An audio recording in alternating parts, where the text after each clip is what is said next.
Libro de Hechos, capítulo 14.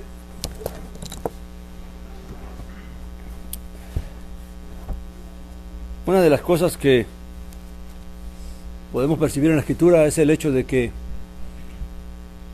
una vez que Dios se revela a una persona, o una vez que el hombre viene al conocimiento de Dios y de la verdad de Dios, la vida de esa persona es transformada de tal manera que ya es imposible que la persona vuelva a ser el mismo.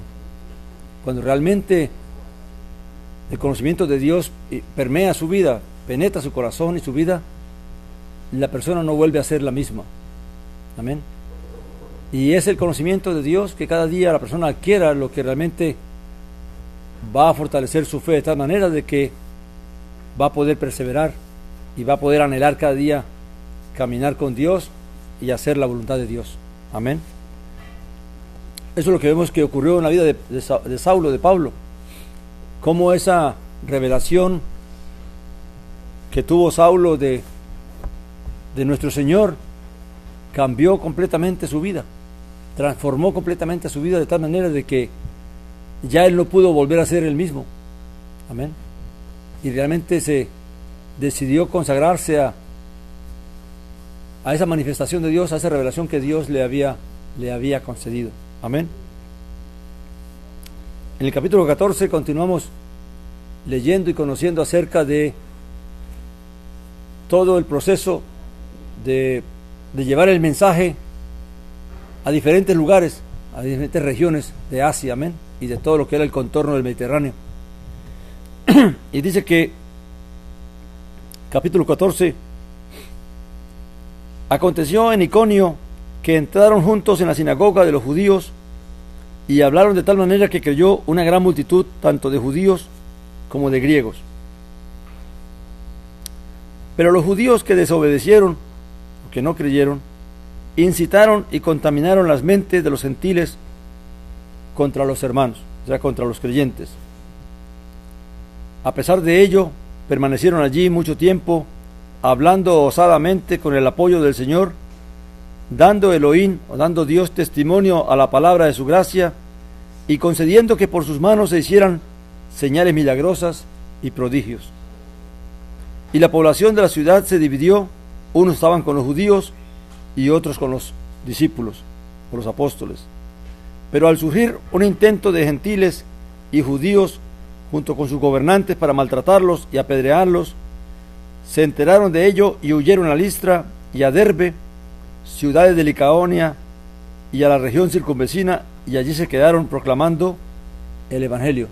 Y esta va a ser una constante en el libro de Hechos, donde vemos que como Pablo y Bernabé y los discípulos que predicaban el mensaje siempre sufrían este tipo de persecuciones a manos de aquellos que generalmente eran los judíos los que primeramente incitaban al pueblo, los judíos no creyentes. Amén. Recuerde que da el testimonio de la Escritura que muchos judíos creyeron, pero los judíos que no obedecían al mensaje, y dice que desobedecían porque claramente dentro de la Torá había el mandamiento de creer al profeta que Dios había de levantar, ¿verdad? Al mensaje que Dios habría de mandar. Realmente al no creer, pues estaban desobedeciendo a la Torá, a la ley, al mandamiento. Y vemos que siempre estos judíos que se veían amenazados, recuerde que ya dijimos esta mañana que la forma en como los judíos guiaban su vida espiritual o su vida religiosa ya estaba establecida desde tiempo antiguo. Amén. Y ahora esta nueva revelación y esta nueva enseñanza, pues claramente pues los ponía en una posición de que no sabrían cómo manejar esta situación, y lo que optaban era por perseguir aquello que ellos no podían entender ni podían comprender. Amén. Y por eso era que se levantaba, y no solamente se levantaban ellos, sino que también hostigaban o levantaban al pueblo de los gentiles de aquellas regiones para que también persiguieran a los discípulos, sobre todo a los discípulos, porque eran ellos los que estaban llevando el mensaje y la enseñanza del Mesías. Amén. Y vemos cómo todas estas personas que realmente abrieron su corazón para recibir el mensaje, cómo el mensaje realmente llegó a ellos de tal manera que transformó la vida de ellos, y transformó su forma de vivir, su cultura, sus pensamientos. Y vamos a ver en este capítulo cómo aún el hecho de que muchas de estas naciones tenían sus propios dioses, estaban llenos de idolatría, cómo el mensaje vino a transformar la vida de todos ellos a través de la revelación del Mesías. Amén. Porque realmente las personas no hay que obligarlas a hacer cambios, no hay que decirles tú tienes que hacer esto, hacer aquello. La misma fe, si la fe realmente ha penetrado en nuestros corazones, la misma fe va a transformar nuestra vida de tal manera que vamos a anhelar, vamos a querer saber realmente qué es lo que Dios demanda, qué es lo que Dios quiere. No se trata de imponerle a nadie qué es lo que debe hacer o qué no debe hacer, sino enseñar, revelar qué es lo que la Escritura manda, ordena, y que cada quien, conforme a su fe, a su deseo de obedecer, realmente va a transformar su propia vida. Amén. Ahora, ¿qué es lo que sostiene la fe de una persona? Que mirando la persecución que hay, que mirando la oposición que hay, aún así la gente creía y perseveraron en la fe. ¿Qué hacía que ellos pudieran perseverar en medio de toda esta persecución y en medio de toda esta opresión? Pues el mismo testimonio que Dios daba a la fe de ellos. Recuerde que la fe, sin el testimonio de Dios, nuestra fe se decaería. Si Dios no se manifestara en nuestras vidas a través de lo que nos sucede, de lo que vivimos, realmente nuestra fe se vendría abajo. Amén. Dice que, continúa el relato, dice, allí, estando en Listra ahora, dice, había en Listra cierto hombre inválido de los pies, estaba sentado y era cojo desde el vientre de su madre y nunca había andado. O sea, de que de nacimiento era impedido de los pies, ¿verdad? Este oyó hablar a Pablo, el cual, fijando sus ojos en él y viendo que tenía fe para ser sanado, dijo a gran voz, levántate derecho sobre tus pies, y él dio un salto y echó a andar. Entonces las multitudes, viendo lo que había hecho Pablo, alzaron la voz diciendo en lengua licaónica, los dioses han descendido hasta nosotros en forma humana. Realmente vemos cómo Dios iba respaldando el mensaje, ¿verdad? No solamente, por eso Pablo en alguna ocasión dice que no hablamos solamente de palabras, sino que también se manifiesta en el poder de Dios, en cómo Dios manifiesta su poder, haciendo obras que el hombre no puede negar, que el hombre no puede explicar. Amén. Y escoge precisamente casos como este, de un hombre que es de nacimiento cojo y que nunca ha caminado, que nunca ha andado, y ahora entonces por el poder de Dios y por la predicación del Evangelio, este hombre, sus pies son sanados y puede caminar. Amén. Claramente todo eso lo hace Dios, ¿para qué? Para apoyar la fe de aquellos que creen. Amén.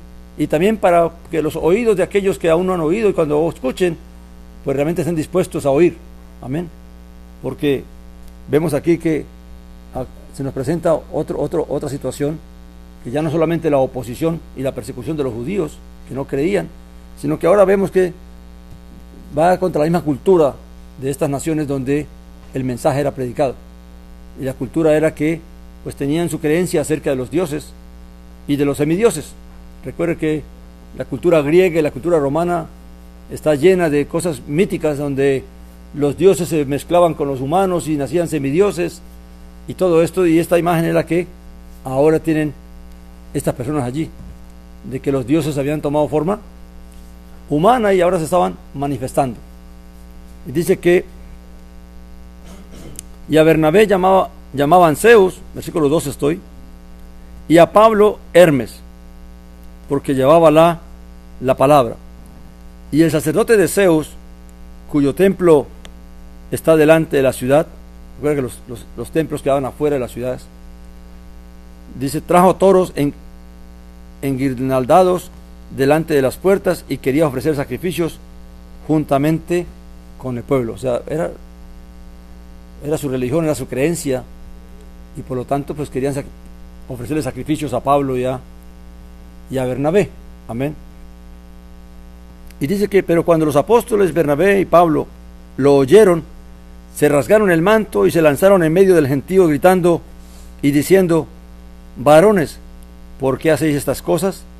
También nosotros somos hombres semejantes a vosotros, y os anunciamos el evangelio o las buenas nuevas para que de estas vanidades os convirtáis al Dios vivo, que hizo el cielo, la tierra y el mar y todas las cosas que hay en ellos, el cual en las edades pasadas ha permitido que todas las gentes anduvieran en sus caminos, si bien no se dejó a sí mismo sin testimonio, haciendo el bien, dando lluvias del cielo y tiempos fructíferos, y llenando de sustento y de alegría vuestros corazones.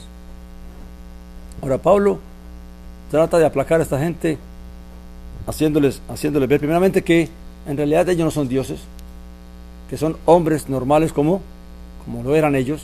Amén. Y segundo, que el mensaje que están llevando es precisamente ese: el que abandonen su religión, el que abandonen sus creencias en esos ídolos que se llaman como vanidades, ¿verdad? Y que dando testimonio de que están revelando al único Dios verdadero.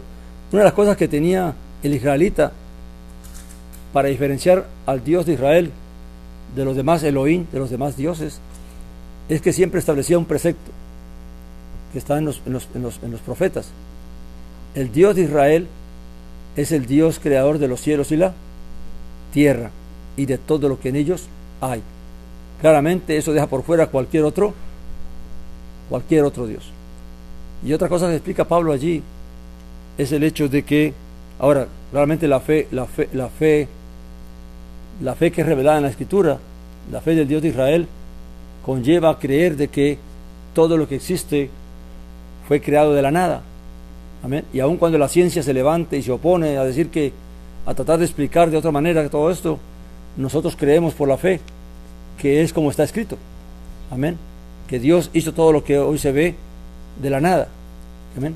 Que el hombre fue creado del polvo de la tierra y Dios le dio existencia. Y no lo que dice la ciencia de que el hombre es proceso de una ¿cómo se llama? Evolución de los seres. Amén. Y dice aquí algo bien interesante en el versículo 16. Dice: el cual en las edades pasadas ha permitido que todas las gentes anduvieran en sus caminos. Quiere decir que Dios, en su sabiduría, en su poder, en su dominio, permitió que las naciones adoraran, vivieran conforme quisieran, y que adoraran imágenes y adoraran ídolos. Amén. La pregunta sería: ¿por qué Dios hizo eso? Y segundo, ¿cómo es que dice Pablo que si bien Dios no se dejó sin testimonio él mismo? Y el testimonio que Pablo da es que Dios dio la lluvia. Dice que dio, haciendo el bien, dando lluvias en el cielo y tiempos fructíferos, y llenando de sustento y de alegría vuestros corazones. Estas naciones, estos pueblos, atañían a sus dioses el beneficio y la abundancia y la prosperidad. Por eso era que los reyes, pues, habían reyes y los reyes eran tratados como dioses, porque a través del rey se recibía, según ellos, la creencia, el bienestar de todo el pueblo. Y a sus dioses atribuían todo el bien de las cosechas y de todas las lluvias y todo lo que se proveía. Y Pablo dice que todas esas lluvias y todo ese bien fue Dios dando testimonio de su existencia. Y uno se pregunta, ¿cuándo se diferencia el testimonio de Dios dando lluvias y haciendo el bien? Y para ello claramente tenemos que ir al testimonio de la Escritura. Cómo Dios se manifestó a los egipcios, cómo Dios demostró a los egipcios que es Él el que tiene el dominio sobre las cosechas, que es Él el que decide cuándo la tierra produce y cuándo la tierra no produce, estableciendo al faraón que por 7 años gozaría de bien y por 7 años gozaría de escasez, y reconociendo el faraón por el mismo José que solo el Dios de los hebreos, el Dios de Israel, era el verdadero Dios. Amén. ¿Cree que ese testimonio de que Dios es el único Dios verdadero ya existía mucho antes del Evangelio? Amén. También lo tenemos el testimonio que se dio en Babilonia, cuando Nabucodonosor tuvo que reconocer que el Dios de Israel era el único Dios verdadero. Amén. Cuando reconoció, cuando probó a todos sus sabios y a todos sus magos, retándolos a que le adivinaran el sueño que había tenido, sin revelárselos, y cómo Dios se lo reveló a Daniel, y muchas cosas que hizo Dios en medio de Babilonia a través del pueblo judío. Amén. Entonces vemos que claramente ya las naciones habían tenido un conocimiento de que el Dios de Israel era el único y verdadero Dios, pero a ninguna de esas naciones, ni al faraón, ni a Babilonia, ni a los asirios, a quien Dios también se les reveló de cierta manera, a ninguno de esas naciones se les exigió que abandonaran sus dioses. Aunque conocieron al Dios de Israel, los egipcios continuaron con sus dioses, los babilonios continuaron con sus dioses, Nabucodonosor continuó con sus dioses, los asirios continuaron con sus dioses, pero ahora Pablo está diciendo que Dios pasó por alto ese tiempo de ignorancia, y ahora Dios quiere que todos los hombres vengan al conocimiento de Él, del Dios verdadero. Amén.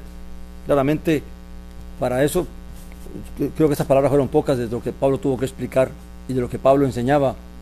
Recuerda que esto es un resumen solamente muy corto de lo que se hizo, pero de todo lo que Pablo enseñó, de todo lo que Bernabé y ellos enseñaron y explicaron, pues no quedó registrado, pero sabemos que tuvo que ser muy convincente la explicación que dio Pablo para relatar de que el Dios que ellos predicaban era el único Dios verdadero, y que era tiempo de que las naciones abandonaran sus ídolos y sus dioses, que al final eran vanos. Amén. Tristemente, hasta el día de hoy eso no se pudo erradicar de la tierra, ¿verdad? Porque hasta el día de hoy hay naciones que tienen imágenes, tienen ídolos, como el hinduismo, el budismo, amén, y otros grupos que aún continúan adorando a las imágenes de piedra y de madera y de barro, amén. Y este testimonio está de acuerdo con lo que dice Pablo en Romanos 1, capítulo 1, si me acompaña un momentito allí.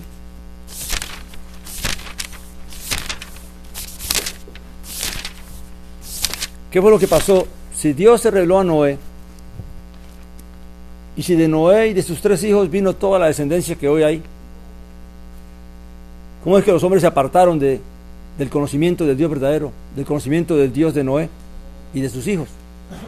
¿Cómo es que terminaron adorando la piedra y al árbol y a la madera tallada? Amén. En el capítulo 1, versículo 20 en adelante, Pablo explica qué fue lo que pasó realmente. ¿Por qué es que los hombres terminaron adorando la piedra y el madero? Amén. Veamos el 1.19 en adelante, perdón. Romanos 1.19 dice: porque lo que de Dios es conocido es evidente para ellos, pues Dios se lo manifestó. Amén. Realmente Dios se ha manifestado. Dios ha dado testimonio de su existencia y de su única, de ser el único Dios verdadero. Amén. Dice: porque las cosas invisibles de Él, su eterno poder y deidad, se hacen claramente visibles desde la creación del mundo, entendiéndose por medio de las cosas hechas, de modo que son inexcusables. O sea, el hombre realmente se atiende a todo lo que ha ocurrido desde que el mundo fue creado. No hay otra explicación más que Dios es lo que es y lo que dice ser y lo que ha demostrado ser. Amén.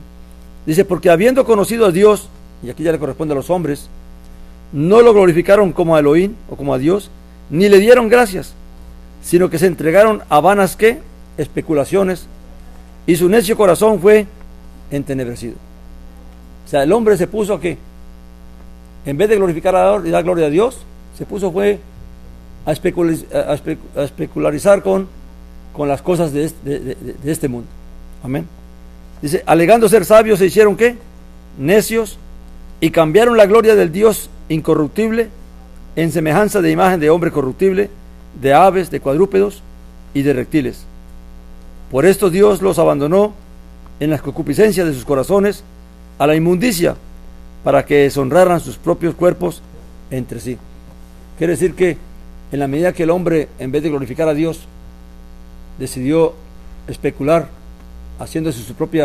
estableciendo su propia fe y sus propias creencias, cada día, entre más se alejaba de Dios, más su mente y su conciencia se degradaban a hacer cosas peores cada vez, hasta el punto que el mundo está hoy como está. Amén. Hoy en día sabemos que el mundo va conforme a lo que está establecido, que la moral cada día va desapareciendo a tal punto que lo que hay es más maldad, más corrupción, más lujuria y más lascivia, y todo eso es lo que lleva al hombre a que hoy ya no se aterra que tantas cosas malas que están ocurriendo. Cada día de ver tanta maldad y tantos asesinatos y tantos homicidios y tantas violaciones y todo esto, ya se hace normal para el ser humano. Lo normal es que no le pase a uno. Amén. Porque cuando le pasa a uno, entonces sí, levantamos la voz y nos quejamos y lloramos y todo. Pero mientras le pasa a otros, pues no hay problema. Que el mundo siga como está. Amén. Pero claramente, Dios, según la Escritura, Dios ha dado testimonio de su existencia y el hombre no puede negarla. Y los que lo contradicen simplemente es porque, queriendo ser sabios, ¿se hacen qué? Se hacen necios. Amén. Queriendo negar lo que es innegable. Amén. Así que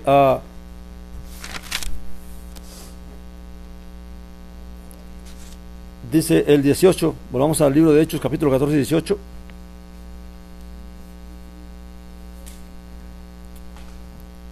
Dice, diciendo estas cosas, a duras penas calmaron a la multitud para que no les ofrecieran sacrificio. Es triste que después que Dios ha venido liberando al hombre de la idolatría, el hombre por sí mismo quiera volver a lo mismo, estableciendo adoración a los ángeles, adoración a los mismos hombres, adoración a las vírgenes y a los santos. Eso es volverse uno otra vez aquí, atrás. Después que Dios lo que exige es que su gloria no la comparte con nadie, entonces ahora le rendimos tributo a las imágenes de yeso y de piedra. Amén. Pero todo es, ¿qué dice la Escritura? Todo es necedad e insensatez de los hombres. Amén. Queriendo ser sabios, queriendo establecer cosas para supuestamente mejorar la fe, lo que hacen es que la fe cada día se vaya degradando hasta el punto de que el hombre se vuelve a ser idólatra. Aunque muchos no lo reconocen como idolatría, ¿verdad? Porque la adoración de los ángeles y los santos y todo eso no se reconoce como idolatría, sino como un servicio a imágenes que no tienen vida. Amén. Y que no pueden ver ni oír.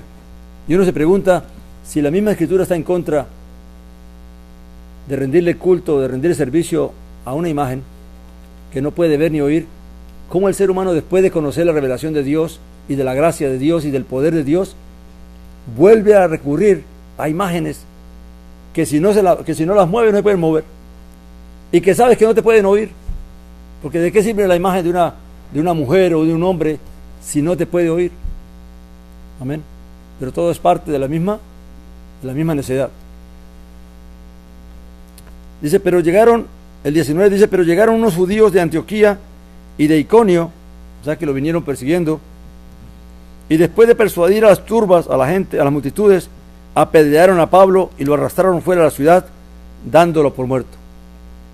Quiere decir que Pablo no lo mataron, pero sí lo privaron de las pedradas que le dieron, ¿verdad? Y privado lo sacaron afuera creyendo que estaba muerto. Pero siendo rodeado por los discípulos, ya cuando fueron a levantarlo, se levantó y entró en la ciudad, y al día siguiente partió con Bernabé hacia Derbe. No que Pablo hubiera muerto y hubiera resucitado, simplemente que había perdido el conocimiento. Pero cuando vinieron los hermanos para socorrerle o para levantarlo, tal vez a la sepultura, se dieron de cuenta que estaba vivo todavía. Amén. El 21 dice, después de anunciar el evangelio en aquella ciudad y hacer muchos discípulos, regresaron a Listra, a Iconio y a Antioquía, fortaleciendo los ánimos de los discípulos y exhortándolos a permanecer en la fe. Les decían: es necesario que entremos en el reino de Elohim o de Dios a través de muchas tribulaciones. Ahora, es interesante esta enseñanza de Pablo a los creyentes que habían creído. Y lo interesante es de que ellos tenían que ser conscientes de que todo este tipo de cosas que les podían suceder a ellos, pero que eso era parte, era necesario y hacía parte de lo que era la fe. El tener que padecer o sufrir persecuciones o daños por parte de aquellos que no creyeran, era parte de probar la fe. Amén. Hoy en día no hablamos de esto, porque gracias a Dios pues no hay persecución ni hay opresión contra, bueno, al menos aquí, amén. Pero eso no quiere decir que no pueda volver a ocurrir. Y la pregunta es que la fe tiene que ver con el hecho de que el creyente realmente llega a entender, a comprender que una vez que ha conocido la fe de Dios y Dios se le ha revelado, está dispuesto a poner su vida en manos de Dios, y pase lo que le pase, lo que importa es que se aferra a lo que Dios le ha prometido para la vida eterna y no para esta vida. Amén. Por lo tanto, si es necesario para adquirir la vida eterna pasar por todos estos problemas y por todas estas opresiones y persecuciones, entonces los creyentes estaban dispuestos a pasar por ellas, con tal de realmente alcanzar la promesa de lo que Dios le estaba prometiendo, que no era el bienestar de esta vida, que no era la comodidad de esta vida. Muchos creyentes en aquella época los apedrearon, los azotaron, los encarcelaron, los despojaron de sus bienes, los mataron, amén, y aún así perseveraron en la fe, porque entendieron que la fe no tenía nada que ver con tener bienestar y paz en esta vida, sino poder alcanzar la promesa de lo que Dios estaba ofreciendo, y que la única forma de hacerlo era perseverar en esa fe. Amén. Así que claramente hoy en día no se habla de esas cosas porque no hay ese tipo de pruebas, ¿verdad?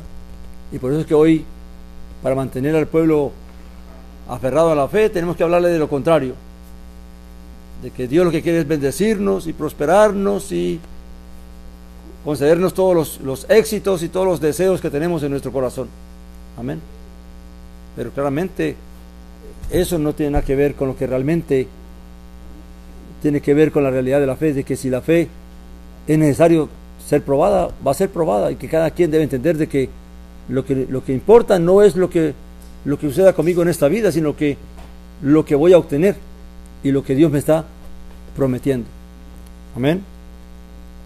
Dice que, y después de que les designaron ancianos en cada iglesia y oraron con ayuno, los encomendaron al Señor en quien habían creído. Quiere decir que estas congregaciones crecieron tanto que hubo necesidad de que los discípulos realmente escogieran dirigentes para dirigir las congregaciones. Amén.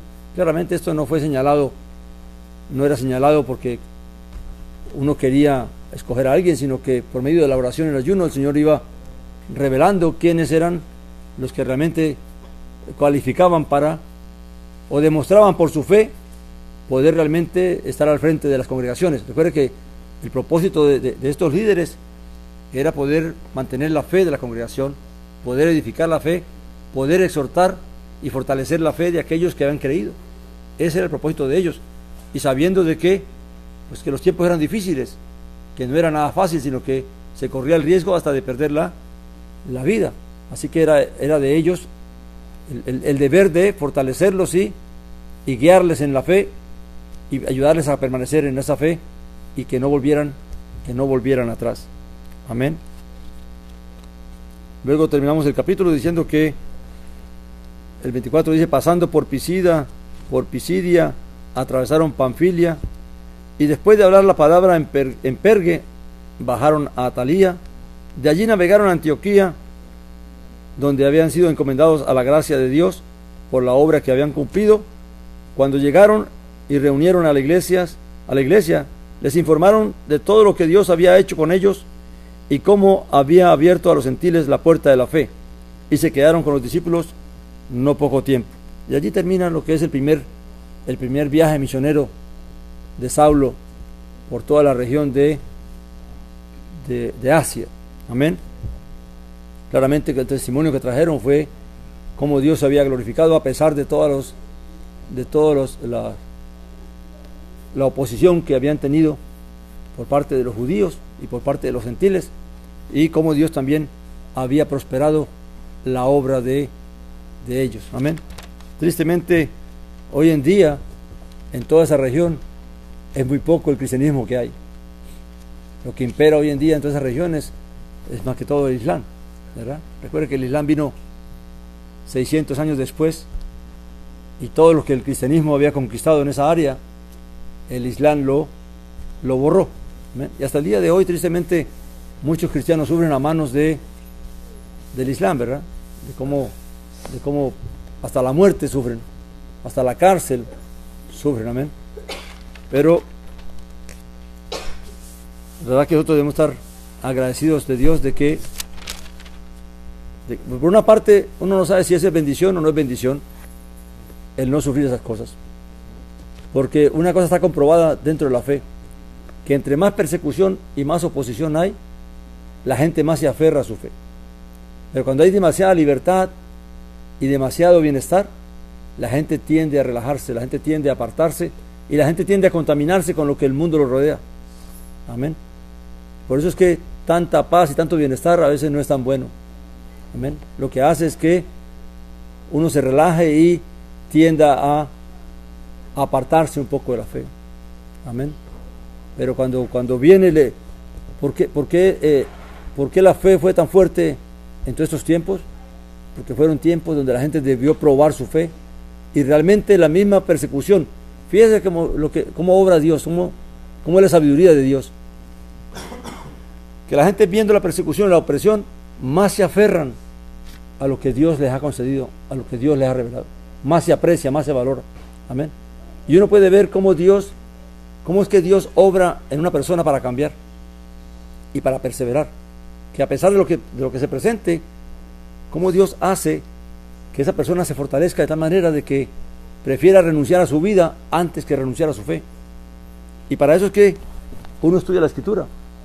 La Escritura la estudiamos no para conocer hechos históricos y religiosos y culturales, que es bueno conocer todo eso, pero es para que a través de todo esto podamos ver cómo Dios siempre ha sostenido a su pueblo, siempre ha sostenido la fe.